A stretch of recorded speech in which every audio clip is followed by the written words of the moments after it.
कर रहा था कि ठाकुर जी कहते हैं जो जिस भाव से मुझे भजता है मैं उस भाव से उसको प्राप्त हो जाऊंगा।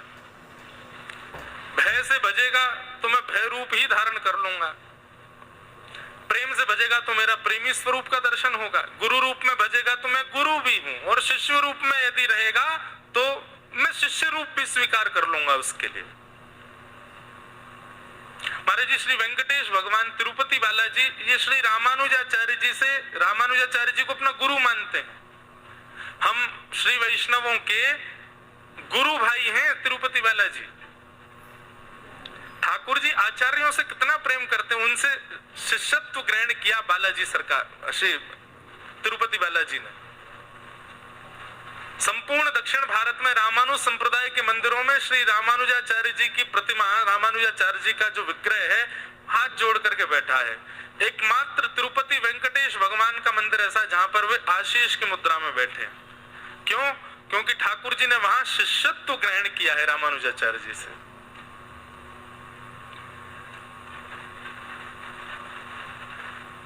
भगवान का भी अपना विलास है। वहां तिरुपति बालाजी में रामानुजाचार्य जी से शिष्यत्व ग्रहण कर रहे हैं, और वही रामानुजाचार्य जी जब व्यवस्था और सेवा पद्धति संभालने के लिए जगन्नाथपुरी गए 5000 शिष्यों को लेकर के, वहां के सब पुजारी आदियों को कहा तुम लोग सब बाहर रहो, ऐसे कैसे सेवा होगी, ठाकुर जी नारायण पर ब्रह्म की तरह सेवा होगी। रामानुजाचार्य जी ने सेवा संभाल ली। ठाकुर जी पतले हो गए 5 दिन में, सूख गए। और एक दिन रात में बलदेव जी, सुभद्रा जी, सुदर्शन जी सारे बैठ करके मीटिंग कर रहे थे। ठाकुर जी बोले भैया ये रामानुजाचार्य जी आ तो गए अपने शिष्यों के साथ में। रामानुजाचार्य जी का भाव ये था कि भाई ये जगन्नाथपुरी में मनमानी सेवा होती है ठाकुर जी की, ऐसा नहीं है, वहां की पद्धति है। हमें लगता है कि वो मनमानी है लेकिन वो वहां की पद्धति है। रामानुजाचार्य जी बोले ये वैदिक पद्धति नहीं है, ठाकुर जी की सेवा वैदिक पद्धति से होनी चाहिए। ये भाव पद्धति में सेवा करते हैं, ठाकुर जी के आगे कुछ भी गाते हैं, कैसे भी चले जाते हैं। ठाकुर जी को जब रथ यात्रा होती है ना तो भगवान जगन्नाथ जी के पीठ पे एक रस्सा पेट पे ऐसे बांध देंगे, कुछ आगे से खींचेंगे, कुछ ऐसे। पर ब्रह्म को खींचता है कोई? रामानुजाचार्य जी बोले ये सब विधि नहीं है, वैदिक रीति से होगी सेवा। और सारे पुजारियों को बाहर कर दिया, मंदिर बंद करके भीतर सारे अपने शिष्यों के साथ में भोजन की व्यवस्था, सेवा व्यवस्था, पूरे मंदिर को धो धा के साफ सुथरा कर दिया। ठाकुर जी का श्रृंगार पोशाक सब बिल्कुल व्यवस्थित कर दी। 5 दिन में जगन्नाथ जी सूख गए। नियम से सेवा चल रही है, समय से सोना, समय से उठना, समय से आरती, समय से भोग, सब कुछ बिल्कुल नियम से। एक जैसा मंदिर में नियम होना चाहिए।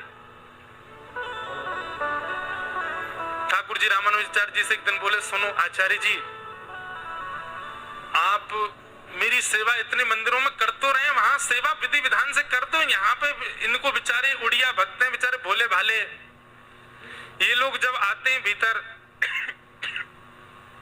मेरे सामने मटक मटक के नाचते हैं, गोविंदा गोविंदा कह करके चिल्लाते हैं। मुझे बड़ा बढ़िया मुझे अच्छा लगता है इनका प्रिय भाव। आप उनको क्यों दूर करे आए हो? हरि हरि बोल लो, हरि हरि बोल लो, ऐसा करके चिल्लाते हैं, मुझे बहुत अच्छा लगता है। ये उड़िया भाषा में जब गाते हैं तो मुझे बहुत सुख मिलता है। ये ऐसे मुझे खींचते हैं इधर उधर, और जब रथ यात्रा होती है ऐसे कंधे पे उठा के उछाल उछाल के ले जाते हैं, मुझे अच्छा लगता है ऐसा। आप इनको करने दो ना। रामानुजाचार्य जी बोले नहीं, आप भगवान भले ही हैं पर आचार्य के अधीन हैं आप नहीं कर सकते अपनी मनमानी। और निश्चित है ठाकुर जी कुछ नहीं कर सकते। कलयुग में भगवान अर्चक के अधीन होते हैं। ठाकुर जी ने सुदर्शन जी से कहा, बोले मुझे याद आ रही है, इसका मतलब वो लोग भी मुझे बहुत याद कर रहे हैं, जरा बाहर जाके देख के आओ क्या स्थिति है। सुदर्शन जी ने जाकर के जगन्नाथपुरी में मंदिर के बाहर जाके देखा तो सारे पंडा पुजारी वैष्णव जितने थे बेचारे रो रहे थे, भूखे प्यासे 5 दिन से। बोले हमारे जगन्नाथ दूर हो गए हमसे। भीतर आके भगवान को था, भगवान इतने व्याकुल हो गए।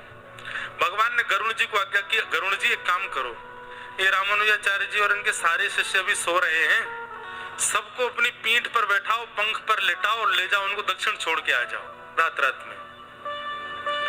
और गरुण जी महाराज सोते हुए सारे शिष्यों के सहित आचार्य रामानुजाचार्य जी को लेकर के गए, दक्षिण में श्रीरंगम में छोड़ करके वापस आ गए। रामानुजाचार्य जी सोए थे जगन्नाथपुरी में, नेत्र खुले तो अलग ही स्थान, आसपास देखा तो ये तो श्रीरंगम में आ गए। रामानुजाचार्य जी ने नेत्र बंद करके ध्यान किया। जगन्नाथ जी बोले, आचार्य प्रवर, हमें जहां आपकी सेवा जिस भाव से चाहिए हम ले रहे हैं, पर जगन्नाथपुरी में उनको ऐसी सेवा सी प्रिय लग रहा है, अब यहाँ इनको ऐसे ही करने दो, आप चिंता मत करो। तब रामानुजाचार्य जी बोले, नाथ आपकी बल बल जाए आपके भाव के ऊपर, खुद नहीं नियम बनाए कि वैदिक रीति से मेरी सेवा होनी चाहिए, खुद ही तोड़ने को तैयार है। क्यों? प्रेमी ज्यादा है ना।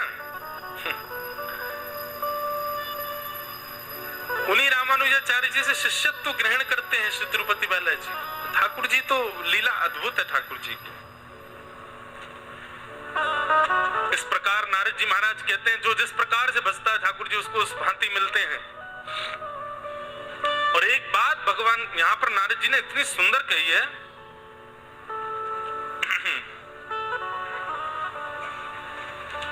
कि तस्मात् केनापि उपायेन मनः कृष्णे निवेशयेत्। कोई किसी भी उपाय से मेरा भजन करे, तस्मात् केनापि उपायेन मनः कृष्णे निवेशयेत्, चाहे किसी भी उपाय से लगे, मन श्री कृष्ण के चरणों में लगना चाहिए। उसके लिए चाहे कुछ करना पड़े, मन आपका भाव शुद्ध ठाकुर जी के चरणों में जिस क्रिया से लगे, ठाकुर जी को वो क्रिया प्रिय है। इस प्रकार नारद जी महाराज वर्णन करते हैं